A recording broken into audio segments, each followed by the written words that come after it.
యెషయా గ్రంథము చివరి అధ్యాయములో जिसाई पुस्तक शेष पर्व रे మీరు కట్టే గుడి ఆఫ్టర్ ఆల్ ఏ పాటిదిరా అన్నాడు దేవుడు. तुम्हें निर्माण करुवा मंदिर केतेरे आफ्टर ऑल बोली परमेश्वर निजे कहउछंती. అది ఎందుకు అన్నాడో చెప్తున్నా. काहेकि प्रभु कहउछंती मु जणाइबी. అది యెషయా గ్రంథములోనే ఎందుకు అన్నాడో చెప్తున్నా. सेटा जिसाई पुस्तक रे मध्य काहेकि परमेश्वर कथा होउछंती मु जणाइबी. ఎందుకంటే యెషయా గ్రంథం మినీ బైబిల్. जेतु जिसाई पुस्तक होछि मिनी बाइबल. బైబిల్లో 66 గ్రంథాలు ఉన్నాయి. बाइबल रे 66 पुस्तक अछि. యెషయాలో 66 అధ్యాయాలు ఉన్నాయి. आ जिसारे मध्य से प्रकार 66 पर्व अछि. ఇది ఒకటే పోలిక కాదు. केवल गोटे तार गोटे सदृश्य बा समानता नुहे. టోటల్ బైబిల్ అంతట్లో ఎన్ని సిద్ధాంతాలు ఉన్నాయో అన్ని సిద్ధాంతాలు యెషయాలో ఉన్నాయి. आ समग्र बाइबल रे जेतिले सिद्धांत गुडी रहछि जिसारे मध्य सेतरे सिद्धांत अछि. అది ఏదైనా ప్రాముఖ్యమైన సిద్ధాంతం ఒకటి మీరు చెప్తే అది యెషయాలో నేను చూపిస్తాను. आ कोनोसी गोटे मुख्य सिद्धांत आपण माने पचारले मु सेडा जिसारे देखेबी. యేసు ప్రభువారు కన్యకు జన్మించడం ఉంది. प्रभु जीसु कन्या को जन्माबा लिखा जायछि. ఆయన శిలువ మీద మరణించడం యెషయాలో ఉంది. से क्रूसरे मृत्यु हेबे सेडा मध्य जिसारे अछि. అలాగా ఆయన సమాధి ఎక్కడ పెట్టబడతాడు. ताकर समाधि प्राप्त कोठी हेबे. యేసు రెండవ రాకడ, प्रभु जीसुंकर द्वितीय आगमन, అర్మగెద్దోను యుద్ధం, आर्मेगेदम र युद्ध, కొత్త భూమి కొత్త ఆకాశం, नूतन पृथ्वी नूतन आकाश,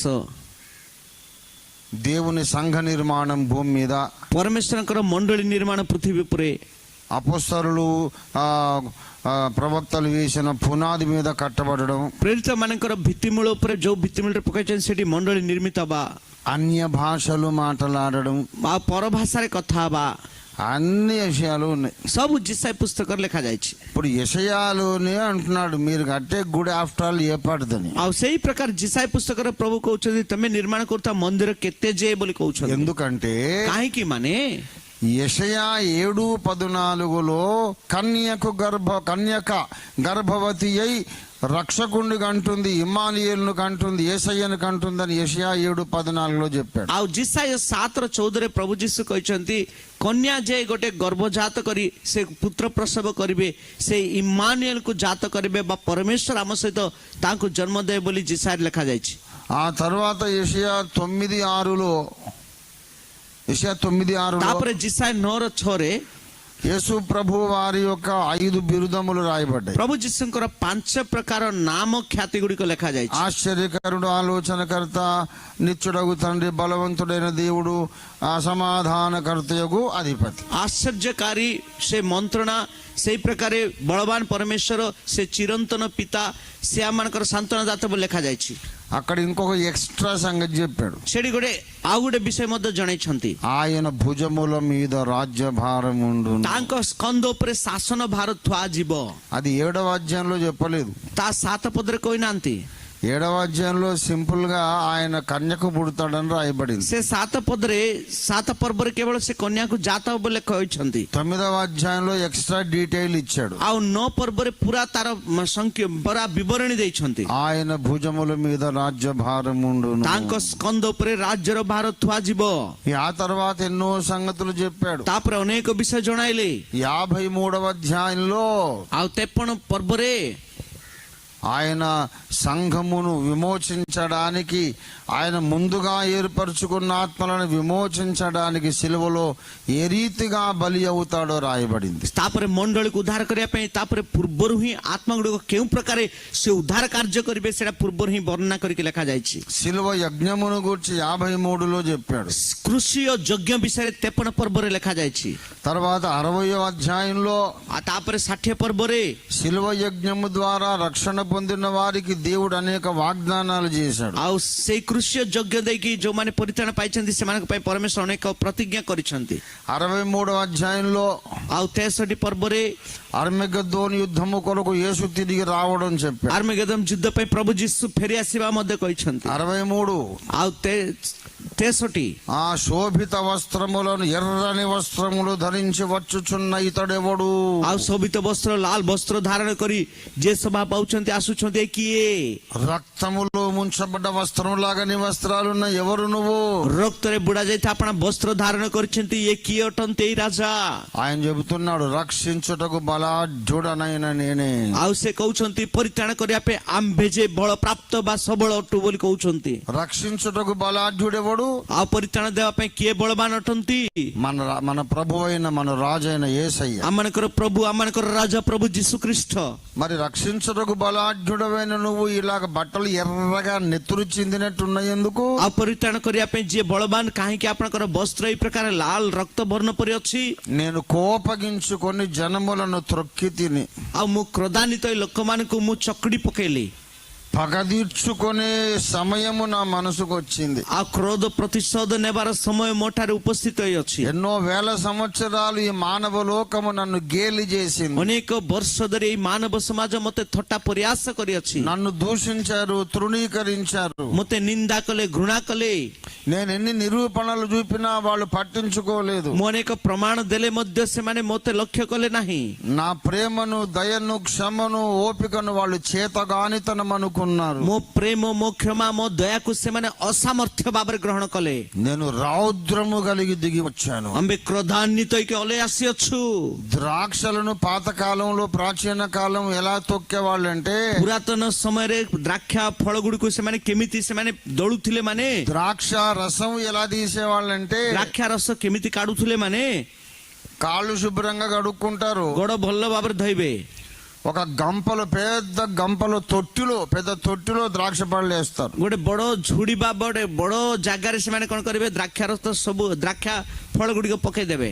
కాళ్ళు బాగా కడుక్కున్నాడు ఆ తొట్టిలో దిగుతాడు। ଆଉ ଗୋଡ ଭଲ ଭାବରେ ଧୋଇବା ବ୍ୟକ୍ତି ସେଇ ଯୋଉ କ୍ଷେତ ମଧ୍ୟ ଖୋଲେଇବ। ఇక బాగా తొక్కుతా ఉంటాడు ఆ ద్రాక్ష పళ్ళను। ସେଇ ଫଳ ଗୁଡ଼ିକ ଭଲ ଭାବରେ ଚକୁଡିବ। అన్ని పెట్టిలు చితికిపోతా ఉంటాయి। ସବୁ ମଧ୍ୟ ଚୂର୍ଣ୍ଣ ହେଇଯାଉଥିବ, ଫାଟି ଯାଉଥିବ।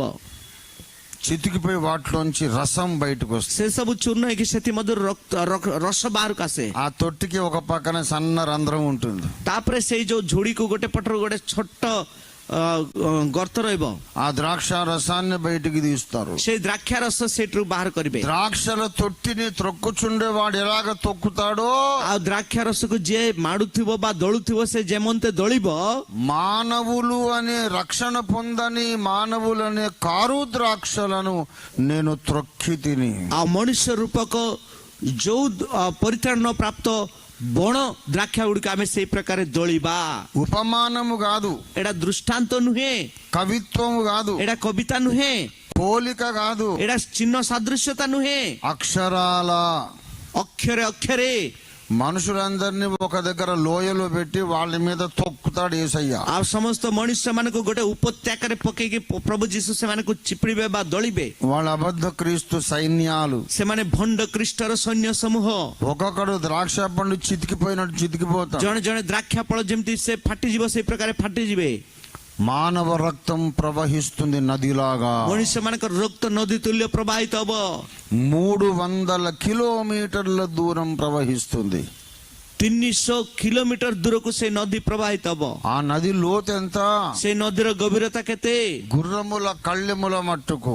ଆଉ ଘୋଡା ମାନଙ୍କର ଯୋଉ ତାଙ୍କର ଲଗା ଯାଇଥିବା ସେଇ ତାଙ୍କ ମୁହଁର ଯୋଉ ଦୌଡ଼ି ତୁଲ୍ୟ। అంత లోతైన నది 300 కిలోమీటర్లు ప్రవహిస్తుంది। ଏତେ ଗଭୀରତାର 300 କିଲୋମିଟର ପର୍ଯ୍ୟନ୍ତ ସେ ରକ୍ତ ପ୍ରବାହିତ ହବ। ఇది అర్మగెద్దోను యుద్ధం। ଏଇଟା ଆର୍ମେଗେଦମ୍ ଯୁଦ୍ଧର ବର୍ଣ୍ଣନା। ఆ తర్వాత మళ్ళీ 1000 ఏళ్ల రాజ్యం కూడా ఉంది। ତାପରେ 1000 ବର୍ଷର ରାଜ୍ୟର ଶାସନ ମଧ୍ୟ ଅଛି। కొత్త భూమి, కొత్త ఆకాశం కూడా ఉంది। ତାପରେ ନୂତନ ପୃଥିବୀ, ନୂତନ ଆକାଶ ଅଛି। ఇవన్నీ యెషయా చెబుతాడు మనకు। ଏଇ ସବୁ ଜିସାଇ କହିବା ମାନଙ୍କୁ।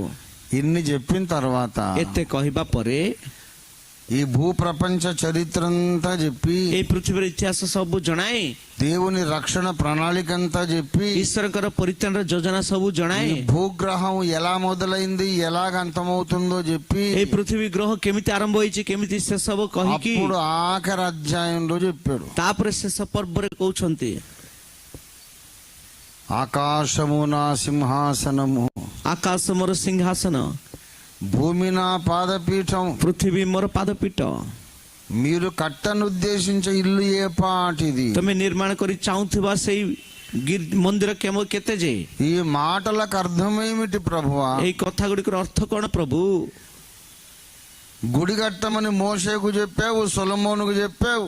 ఆ ମନ୍ଦିର ନିର୍ମାଣ କରେ ବୋଲି ମୋସାଙ୍କୁ କହିଛ, ସଲୋମନଙ୍କୁ କହିଛ. మరి ఇప్పుడు ఇలాగంటావు ఏంటి? ଆଉ ବର୍ତ୍ତମାନ କଣ ଏଇ ପ୍ରକାର କହୁଅଛ? ఈ మాటలకు అర్థం ఏమిటో స్టెఫను చెప్పాడు. ଏଇ କଥା ଗୁଡ଼ିକର ଅର୍ଥ ଗୁଡ଼ିକ ସ୍ତିଫାନ ଜଣେଇଛନ୍ତି. అపొస్తలుల కార్యాలు 7:50లో ପ୍ରେରିତ ପୁସ୍ତକ 7 ପର୍ବ ତାର 50 ପଦରେ సర్వోన్నతుడు హస్తకృత ఆలయములలో నివసింపడు. ସର୍ବପରିସ୍ଥ ମଣିଷ ମାନଙ୍କର ହସ୍ତକୃତ ମନ୍ଦିରରେ ସେ ବାସ କରିବେ ନାହିଁ. అంటే గుడి కట్టాలి గాని ଅର୍ଥାତ୍ ଗିର୍ଜା ବାନ୍ଧିବାର ନିର୍ମାଣ କରିବାର ଅଛି, କିନ୍ତୁ చేతులతో కట్టొద్దు. ହାତରେ ନିର୍ମାଣ କର ନାହିଁ. చేతులతో కట్టకపోతే దేంతో కట్టాలి? ଆଉ ହାତରେ ନିର୍ମାଣ ନ କଲେ କାୟରେ ନିର୍ମାଣ କରିବାର ଅଛି? పరిశుద్ధాత్మ ద్వారా కట్టాలి. ପବିତ୍ର ଆତ୍ମା ଦେଇକି ନିର୍ମାଣ କର. అలాంటి గుడిని ఇప్పుడు కడతానే ఉన్నాడు దేవుడు. ବର୍ତ୍ତମାନ ସେଇ ପ୍ରକାର ମନ୍ଦିର ଗୁଡ଼ିକୁ ପ୍ରଭୁ ନିର୍ମାଣ ఆ କରୁଛନ୍ତି. గుడి పేరు క్రైస్తవ సంఘం. ଆଉ ସେଇ ଗିର୍ଜାର ନାମ ହଉଛି ଖ୍ରୀଷ୍ଟିଆନ ମଣ୍ଡଳୀ. క్రైస్తవ సంఘాన్ని భూమి మీద కట్టడానికే యేసయ్య వచ్చానన్నాడు. ଆଉ ଖ୍ରୀଷ୍ଟୀୟ ମଣ୍ଡଳୀ ନିର୍ମାଣ କରିବା ପାଇଁ ହିଁ ପ୍ରଭୁ ଯୀଶୁ ଏଇ ଜଗତକୁ ଆସିଛୁ ବୋଲି କହିଛନ୍ତି. అందుకే యేసు ప్రభు వారికి దావీదు కుమారుడని పేరు. ତେଣୁକରି ପ୍ରଭୁ ଯୀଶୁଙ୍କୁ ଦାଉଦଙ୍କର ପୁତ୍ର ବୋଲି ନାମକରଣ. సొలొమోన్ ఎవరి కుమారుడు? ସଲୋମନ କାହାର ପୁତ୍ର? దావీదు కుమారుడు. ଦାଉଦଙ୍କର పుତ୍ର. మత్తయి రాసిన వంశావళి ప్రకారం ମାତେ ଲିଖିତ ସେଇ ବଂଶାବଳୀ ଅନୁସାରେ ఏమని రాశాడు? କଣ ବୋଲି ଲେଖିଛନ୍ତି? అబ్రహాము కుమారుడైన దావీదు కుమారుడైన యేసుక్రీస్తు వంశావళి. అబ్రాహాముଙ୍କର పుତ୍ର ଦାଉଦ, ଦାଉଦଙ୍କର పుତ୍ର ଯେ ପ୍ରଭୁ ଯୀଶୁଙ୍କର ବଂଶାବଳୀ. గుడ్డి భర్తిమయ్య ఏమని పిలిచాడు? ଅନ୍ଧ ବତଲମୀୟ କଣ ବୋଲି ଡାକିଛନ୍ତି? దావీదు కుమారుడా నన్ను కనికరి. ଏ ଦାଉଦଙ୍କ ପୁତ୍ର ଯୀଶୁ ମୋ ପ୍ରତି ଦୟା କର. ఎందుకు దావీదు కుమారుడు ఈయన? କାହିଁକି ସେ ଦାଉଦଙ୍କର ପୁତ୍ର ହେଲେ? సొలొమోను పాత్ర పోషిస్తున్నాడు ఈయన. ସୋଲୋମନଙ୍କର ସେ ପାତ୍ର ଧାରଣ କରୁଛନ୍ତି ଇଏ. సొలొమోను భౌతికమైన మందిరాన్ని కట్టాడు. ଆଉ ସୋଲୋମନ ସେ ଭୌତିକ ମନ୍ଦିରକୁ ନିର୍ମାଣ କଲେ. యేసుక్రీస్తు ఆత్మ సంబంధ మందిరాన్ని కడుతున్నాడు. ପ୍ରଭୁ ଯୀଶୁ ଖ୍ରୀଷ୍ଟ ଆତ୍ମିକ ମନ୍ଦିରକୁ ନିର୍ମାଣ କରୁଛନ୍ତି. నేను నివసించడానికి ఒక స్థలం కావాలి. ଆମ୍ଭେ ବାସ କରିବା ପାଇଁ ଗୋଟେ ସ୍ଥାନ ଆବଶ୍ୟକ. ఆ స్థలము పరిశుద్ధమైనదై ఉండాలి. ସେ ସ୍ଥାନ ପବିତ୍ର ହବାର ଅଛି. అంతేకాదు କେବଳ ସେତିକି ନୁହେଁ, అది చేతులతో కట్టబడింది కాదు, ତା ହସ୍ତ ନିର୍ମିତ ନୁହେଁ, పరిశుద్ధాత్మ ద్వారా కట్టబడిందై ఉండాలి. ପବିତ୍ର ଆତ୍ମା ଦ୍ୱାରା ନିର୍ମିତ ଅଟେ. ఎక్కడైనా పరిశుద్ధాత్మ ద్వారా ఒక పరిశుద్ధ స్థలము కట్టబడితే ଯୋଉଠି ହେଲେ ମଧ୍ୟ ପବିତ୍ର ଆତ୍ମା ଦେଇକି ଗୋଟେ ପବିତ୍ର ସ୍ଥାନ ନିର୍ମିତ ହେଲେ నేను వచ్చి అక్కడ నివసిస్తానని దేవుడు మాట్లాడుతున్నాడు. ଆମ୍ଭେ ଆସି ସେଠି ବାସ କରିବା ବୋଲି ପ୍ରଭୁ କହୁଛନ୍ତି. ఇదే విషయం ଏଇ ବିଷୟ మొదటి పేతురు పత్రిక 2వ అధ్యాయంలో రాయబడింది. ପ୍ରଥମ ପିତର ଦ୍ୱିତୀୟ ପର୍ବରେ ଲେଖାଯାଇଛି. 4-5 వచనాలు 4, చూడండి. 5 ପଦରେ ଦେଖନ୍ତୁ. మొదటి పేతురు 2వ అధ్యాయం ପ୍ରଥମ ପିତର 2 ପର୍ବ. ଜୀବନ୍ତ ପ୍ରସ୍ତର ଯେ ସେଇ ପ୍ରଭୁ ସେ ମନୁଷ୍ୟ ମାନଙ୍କ ଦ୍ୱାରା ଅଗ୍ରାହ୍ୟ ହେଲେ ସତ, କିନ୍ତୁ ଈଶ୍ୱରଙ୍କ ନିକଟରେ ମନୋନୀତ ବହୁମୂଲ୍ୟ ଅଟନ୍ତି. ତାଙ୍କ ନିକଟକୁ ଆସି ତମେ ମାନେ ମଧ୍ୟ ଯୀଶୁ ଖ୍ରୀଷ୍ଟଙ୍କ ଦ୍ୱାରା ଈଶ୍ୱରଙ୍କ ନିକଟରେ ସୁଗ୍ରାହ୍ୟ ଆତ୍ମିକ ବଳି ଉତ୍ସର୍ଗ କରିବା ନିମନ୍ତେ ପବିତ୍ର ଯାଜକ ବର୍ଗ ହେବା ପାଇଁ ଜୀବନ୍ତ ପ୍ରସ୍ତର ସ୍ୱରୂପ ଗୋଟିଏ ପରମାର୍ଥିକ ଗୃହ ରୂପ ନିର୍ମିତ ହୁଅ. మీరును ఆత్మ సంబంధమైన మందిరముగా కట్టబడుచున్నారు. ତମେ ମଧ୍ୟ ପରମାର୍ଥିତ ଗୃହ ରୂପ ଈଶ୍ୱରଙ୍କ ମନ୍ଦିର ଭାବରେ ନିର୍ମିତ ହୁଅଛ.